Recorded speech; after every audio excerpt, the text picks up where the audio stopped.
এই মুহূর্তের একটি বড় খবরে নজর রাখবো। এক ভিডিও ভাইরাল হয়েছে সমাজ মাধ্যমে। যদিও এই ভিডিও 7 মাস পুরনো এমনটাই দাবি। এই ভিডিও পুনরায় পোস্ট করেছেন মহুয়া মৈত্র। তৃণমূল সাংসদ মহুয়া মৈত্র এই ভিডিও পোস্ট করে লিখেছেন যে এক পুলিশ আধিকারিককে অন্যান্য পুলিশ আধিকারিকের সামনেই উর্দি খুলে নেওয়ার হুমকি দিয়েছেন বিজেপি নেতা। আর এই ঘটনায় রীতিমতন চাঞ্চল্য।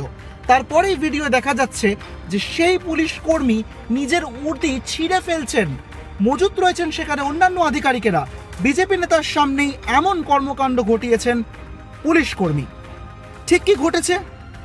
সংবাদ সংস্থা অমর উজালা সূত্রে খবর, মধ্যপ্রদেশের সিংরৌলি জেলার কোতওয়ালি থানাতে এই ঘটনা ঘটেছে।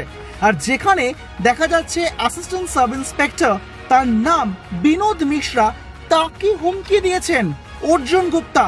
তিনি এক কাউন্সিলরের স্বামী, এমনটাই পরিচয় জানা গিয়েছে। নিকাশি ব্যবস্থা তৈরিকে কেন্দ্র করে সেই পুলিশ কর্মীর পদ থেকে সরিয়ে দেওয়ার হুমকি দেওয়া হয়েছে। আর এই ঘটনার রীতিমতন চাঞ্চল্য। মেজাজ হারিয়েছেন সেই পুলিশ কর্মী। আর এরপরেই বিজেপি নেতার সামনে বসেই নিজের উর্দি ছিঁড়ে ফেলেছেন তিনি। কার্যত মেজাজ হারিয়েছেন। আর এই ভিডিও সমাজ মাধ্যমে ভাইরাল হয়েছে ফের একবার মহুয়া মৈত্রর অ্যাকাউন্ট থেকে। মহুয়া মৈত্র এই ভিডিও পোস্ট করেছেন এবং লিখেছেন যে বিজেপি নেতা কিরকম আচরণ করছেন পুলিশ কর্মীদের সঙ্গে, যেখানে এমন নজিরবিহীন দৃশ্য উঠে আসছে। এই ভিডিওর সত্যতা যাচাই করেনি এক ঝলকে মিডিয়া।